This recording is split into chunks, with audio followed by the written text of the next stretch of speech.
साथ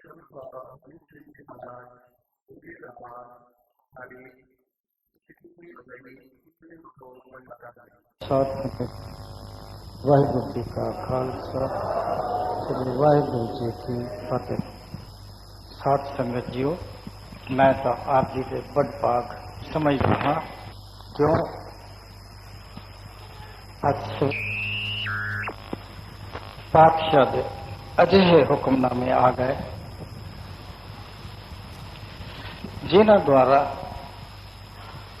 क्यों ना उस वेले आया करते हैं जिस वेले साध संगत दे विच कुछ अजिहियां रूहां आ जांदियां हन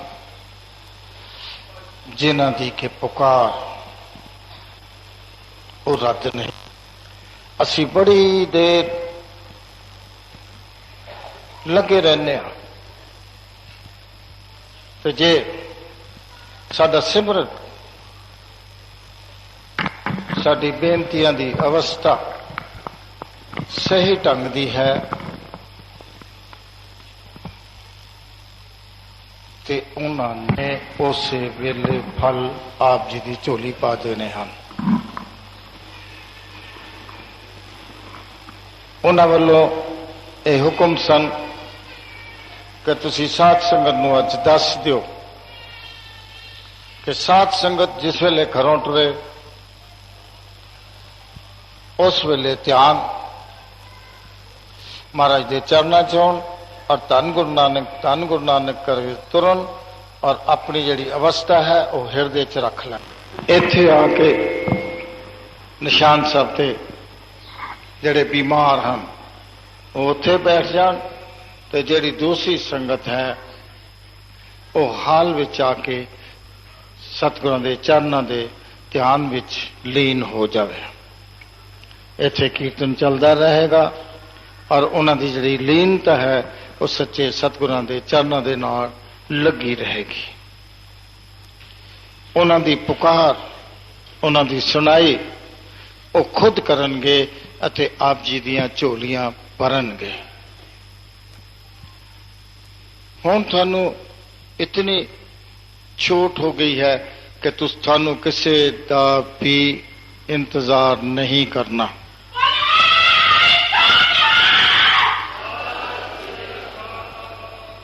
तुसा अपनी अवस्था अनुसार फल ले लेने हैं। असी लोग इस करके खुश हो गए कि साडे सिरां तो बोझ उतर गया है। सेवादार ते हाँ ही जे उन्हां दे साजे नवाजे हाँ ते उन्हां ने साडी भी सेवा किते कबूल करनी है। वो असी आप जी की सेवा होर कई प्रकार ना कर सकते हाँ। सो तुसी अपनी अवस्था लैके अपने प्यार और अपने ध्यान विच इत्थे आके बैठ जाना है और मंग अपने मन की अवस्था विच रख लेनी है ते आप जी नूं फल पैने शुरू हो जाएंगे। पहला नालों फल मैं समझदा इस अवस्था दे नाल ज्यादा आप जी नूं मिलणगे। क्यों असी लोग फिर भी इंसानी जामा हाँ और कई भुल्लां कर सकते हाँ। आप जी दियां कई दफा मंगां नहीं असी पढ़ सकते ते ओ रह जांदियां हन ते हुण ओ आप जी दियां मंगां डायरैक्ट देखणगे ते कोई ऐसा चांस नहीं है कि किते उक चुक 1% भी हो जाए। सो आप जी जिथे खुश हो उथे थोड़ी गंभीरता भी बदनी है। जे तुसी गंभीर नहीं रहोगे, सिंसियर नहीं रहोगे, प्यार और सत्कार की अवस्था धारण नहीं करोगे तो थानू फल मैनू पता नहीं वो किस प्रकार देने हैं उन्होंने। तो उन्होंने चॉइस है, मेरा चॉइस नहीं है। जे आप जी के मना दे विच गंभीरता है, प्यार है, सत्कार है, लगाव है अते सेवा भाव है तो आप जी दे काम बड़ी जल्दी स्ट्रेट हो जाने हैं। इसी तरह बीमार, इसी तरह कल कलेश वाले, इसी तरह कारोबार वाले, सारे एको ही कोर्स इख्तियार करना है। उन्हों का भाव ये सब कुछ आप जी नूं कहण दा है कि इस दरबार दे विच वो आप जी दियां समाधियां लगियां देखना मंगते हैं। आप जी नूं गल्लां करदे नहीं देखना मंगते, आप जी नूं इधर उधर बिट बिट देखदियां नहीं देखना चाहते। सो आप जी दियां समाधियां दी अवस्था दी उजागरता बधेरे करने वास्ते अते आप जी दे ध्यान दी परपक्ता नूं होर पक्का करन दी खातर ये सब कुछ उन्हां दे फरमान होए हैं। सो मैं आप जी नूं सारी साध संगत नूं बधाई देना। तो आप जी जिस वेले भी आना है बड़े प्यार और सत्कार दे नाल आना है। ये नहीं है कि निशान साहब ते आना है ते मत्था टेकिया ते टुर गए। ये जिम्मेवारी हुण तुहाडी है, ये साडी जिम्मेवारी नहीं है। ये जिम्मेवारी तुहाडी है। तुसीं आके निशान साहब ते 15-20 मिनट अवश्य खलोना है और उन्हां दे चरनां विच बेनती अवश्य गुजारनी है। उद तक बैठना है जिन्नी देर तक तुहाडे मन नूं ठार नहीं चढ़दी। वैसे इस दरबार की अवस्था इस प्रकार की है अज तो कि जो चार दीवारी विच आ जाएगा वो भावें कितना ही कल्पदा आएगा, इत्थे आके उन्होंने ठंड पै जाएगी, शांति आ जाएगी, उन्होंने सतगुरां दे चरनां दा प्यार उपजेगा।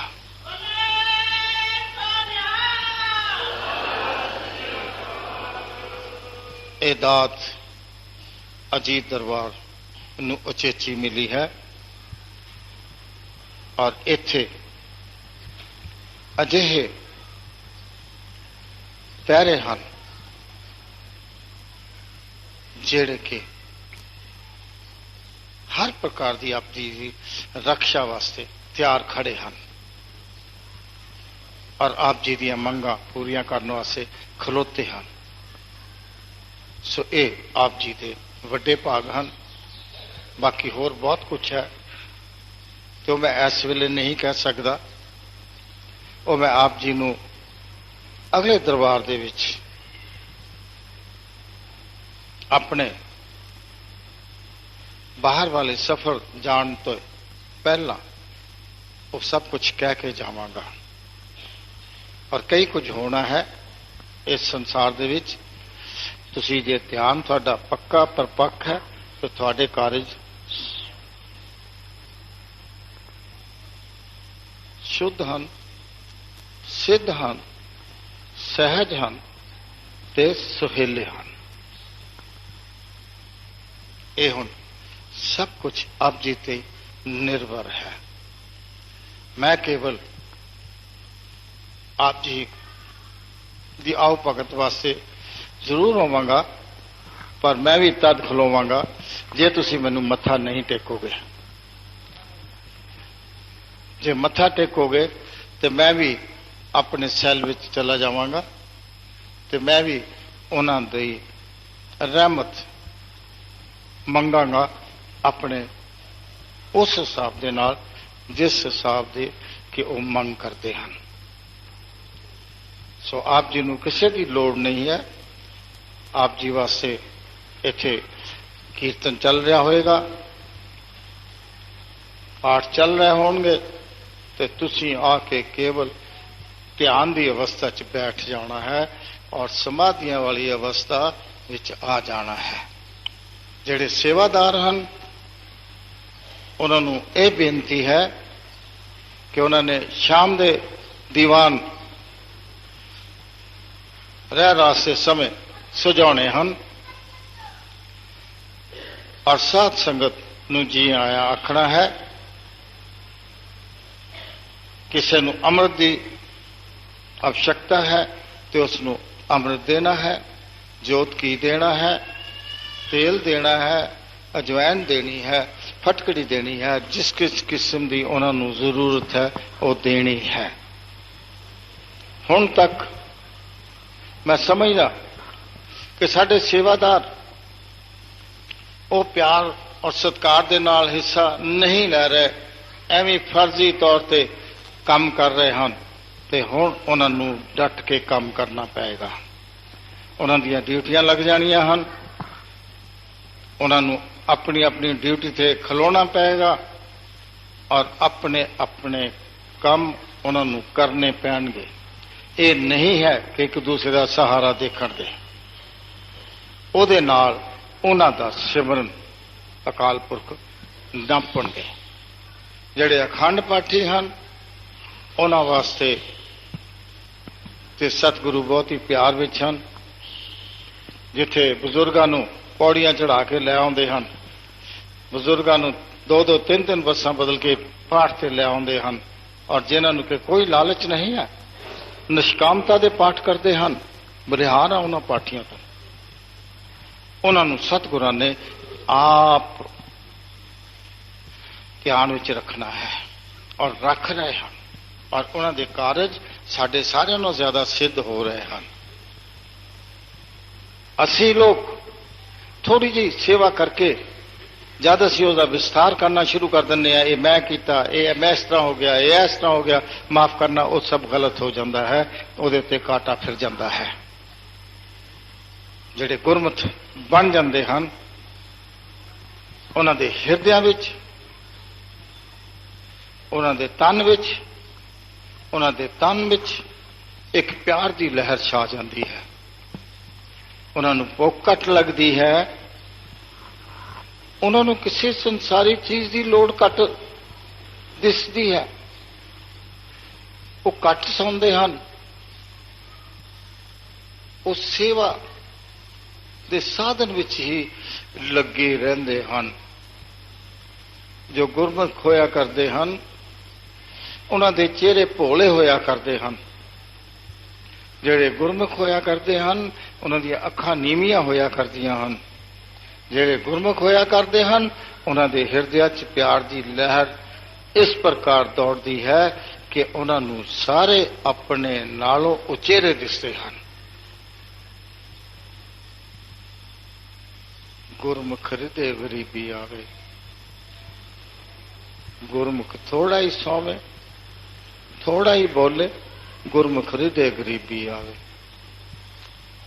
सो ये शब्द आप जी नूं गुरबाणी दी श्रेणी विच मिलता है।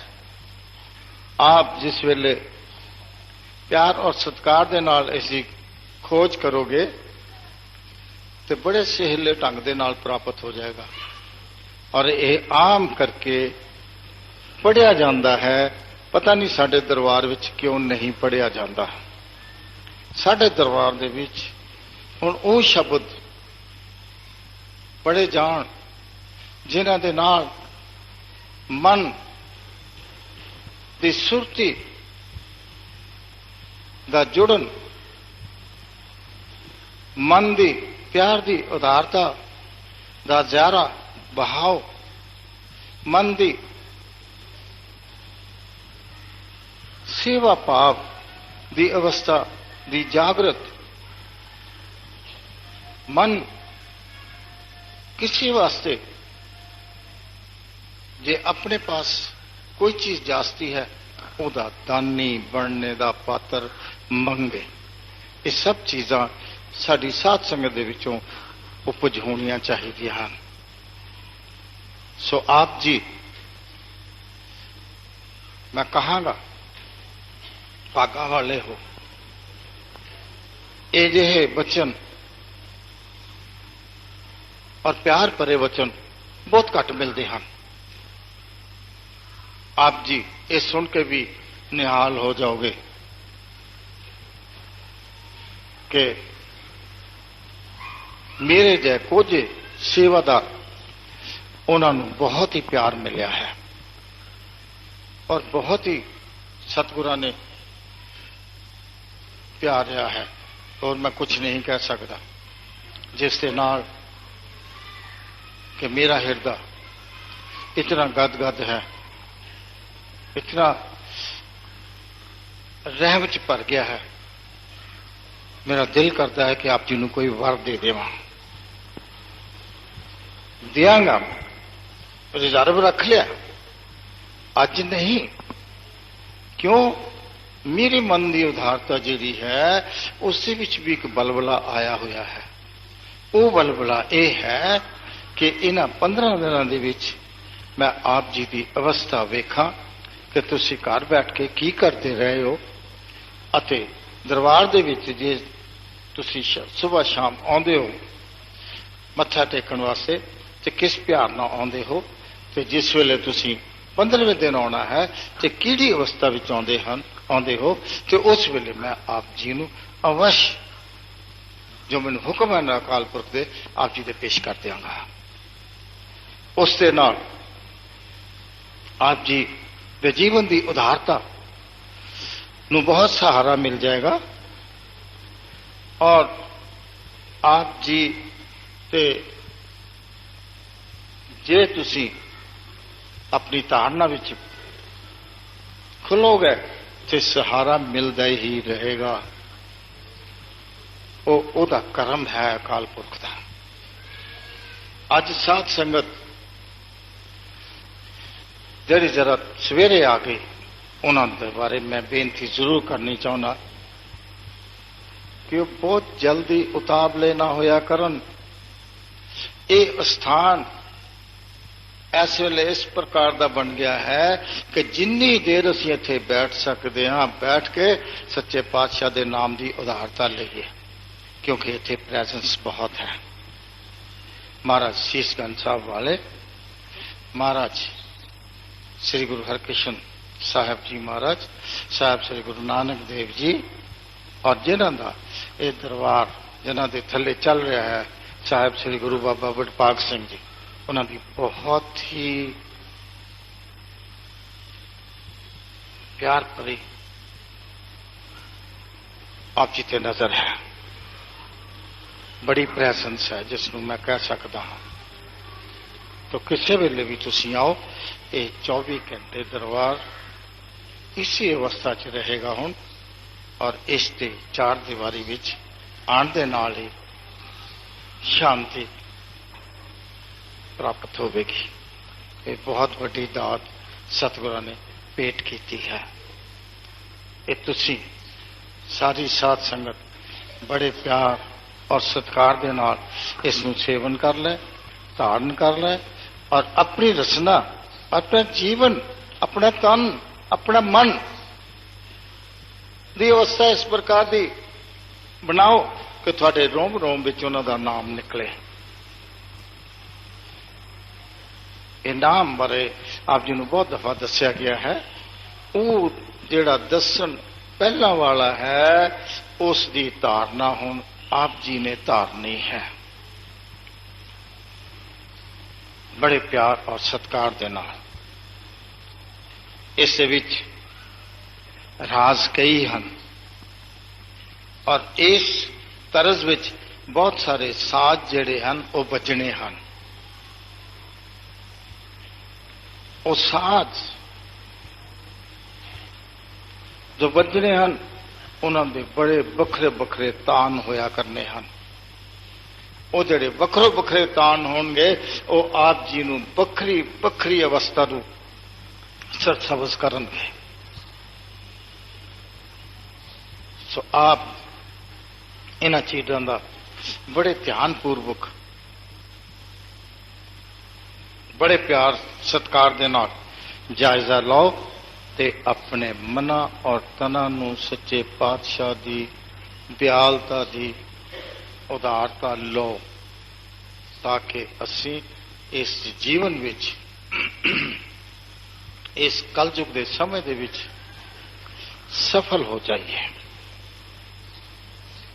साडी अवस्था वो सानू मिल जाए। सतगुर की सेवा सफल है जे कोई करे चित लाए। चित लाना बहुत कठिन है, बहुत कठिन है, बहुत ही कठिन है। अच्छी शब्द जरूर पढ़ लेंगे हैं। ਅਸੀਂ 2 ਮਿੰਟ ਬੈਠ ਕੇ ਕਹਿੰਦੇ ਅਸੀਂ ਸਭ ਕੁਝ ਕਰ ਲਿਆ। ਮਾਫ ਕਰਨਾ, ਇੱਥੇ ਜੁਗੋ ਜੁਗ ਗਲ ਜਾਂਦੇ ਹਨ, ਜੁਗੋ ਜੁਗ ਬੀਤ ਜਾਂਦੇ ਹਨ। ਸਾਹਿਬ ਫਰਮਾਨ ਕਰਦੇ ਸੀ ਕਿ ਜੀ ਤੇਰੀ ਅਵਸਥਾ ਸਾਡੇ ਨਾਲ ਇਸ ਸੰਸਾਰ ਦੀ ਜਿਸ ਵੇਲੇ ਉਤਪਤੀ ਹੋਈ ਹੈ ਉਹਦੇ ਹੀ ਥੋੜੇ ਹੀ ਦੇਰ ਬਾਅਦ ਇਹ ਸਹਿਯੋਗ ਵਿੱਚ ਆ ਗਈ ਸੀ। ਹੁਣ ਤੂੰ ਦੇਖ ਇੰਨੀ ਦੂਰ ਦੀ ਸੇਵਾ ਅਵਸਥਾ ਸਿਮਰਨ रहम करम ये सब कुछ कितना मुश्किल मिलता है। सो जी मुश्किल नाल मिलता है उसनों उन्होंने एहसान किया है। हो सकता है मेरिया ही जोदड़ियां होण आप जी वास्ते, हो सकता है मेरिया ही मंगा होण आप जी वास्ते। आप जी नूं शायद याद नहीं है 8-7 वरे पहला मैं आप जी ने एक वर दिता सी कि तुसी मेरे वर्गे हो जाओ, जिस वेले मैं उस प्रकार का सी। सो वो जी अवस्था है शायद चलती नजर आती है। ये बाकी थोड़े ते डिपेंड करेगा। क्यों? मैं इसका कोई जुम्मा नहीं ले सकता। क्यों? समय ऐसा है कि संसार ने इस तरह उड़ना है और बचाना जिहड़ा है ये बड़ा मुश्किल डाढ़ा हो जाना है। और इस जुम्मा उस वेले लिया जाएगा कि जिस वे तुसी ये धारणा जी सतगुरु ने अज आप जी वास्ते फरमान दिते हैं उस फरमान दे विच आ जाएगी। कोई नहीं बचा सकेगा। अकाल पुरख निरंकार आप खुद हाथ देंगे। ये जड़े संसारी छोटिया छोटिया सिद्धियां करके तमाशे दिखा रहे हैं ये सब गिर जाने हैं और इन्हां दे अवस्था जिहड़ी है बहुत घट जानी है, घटिया दर्जे च आ जाना है। जिहड़े सेवा च आ जाएंगे, सिमरन च आ जाएंगे, किसी की सहायता च आ जाएंगे, किसी किस्म के दान विच आ जाएंगे और फिर उन्होंने ना पकारन दूसरा चतारनगे उन्हां दी गिनती और ये गिनती बड़ी घट होगी। आप जी नूं इस दरबार दे विच ये बयान होके ये अवस्था अज मिल रही है। ये अवस्था बयान होके नहीं किते मिल रही, ये इत्थे मिल रही है। ये बहुत बड़ी चीज है। मैं समझदा कि गर्मी करके थानू जरूर तकलीफ हुंदी आउण दी, पर अच्छा हो गया कि तुसी सारे आ गए, वक्त सिर आ गए।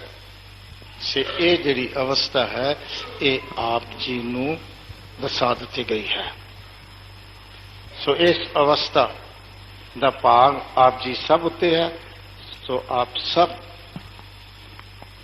जिस प्रकार भी इसनूं नवा सकते हो नवाओ, लेकिन ये जरूर बयान करांगा कि हठ ना करना, हठ नाल नवाउण दी कोशिश ना करना। मन की अवस्था विच प्यार और सहज तरीके दे नाल इस अवस्था नूं निभाउणा है और इस अवस्था दे विच जुड़ना है। चाहे वक्त सवेरे होवे, चाहे शाम होवे, चाहे दोपहर होवे, चाहे रात होवे, चाहे जिहड़ी अवस्था भी जिहड़ी भी घड़ी चल रही होवे, उस अवस्था दे विच तुसीं जरूर बैठना है। सवाए 12 बजे तो लैके 2 बजे तक या 11:30 बजे तो लैके 2 बजे तक ये अवस्था तुसीं नींद भर के सौ लो। ये अवस्था किसी होर दी है, उन्होंने भी अपने काम करने हैं। सानू जिहड़ी ये अवस्था एडा लंबा टाइम मिलिया है, साडी सुरती जुगती इस वक्त दे विच ज्यादा काम करेगी, ज्यादा फुर्ती नाल काम करेगी, ज्यादा सत्कार और सहज अवस्था दे नाल करेगी। सो ये तुसी सारे करना है तो मैं आप जी बस से छुट्टी लवांगा। वाहिगुरु जी का खालसा, वाहिगुरु जी की फतेह।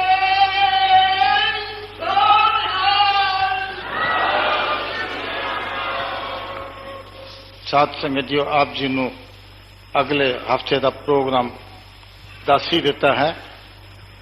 मैं बेनती करांगा कि पाठी वध तो वध आया करन होण, क्यों जिस वेले कुछ बटदा होवे उस वेले नस के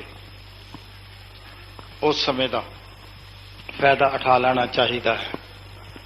पाठी जरूर आया करन और दौड़ के आया करन, और सेवा वाले भी जरूर आया करन और दौड़ के आया करन। सो ये एक धारणा है जिस दे नाल रहम करम की अवस्था ज्यादा मिल सकती है। वाहिगुरु जी का खालसा, वाहिगुरु जी की फतेह। बंधन कुबार सर्व कला समरथ, डोलन तेरा खो प्रभु, नानक दे कर हथ।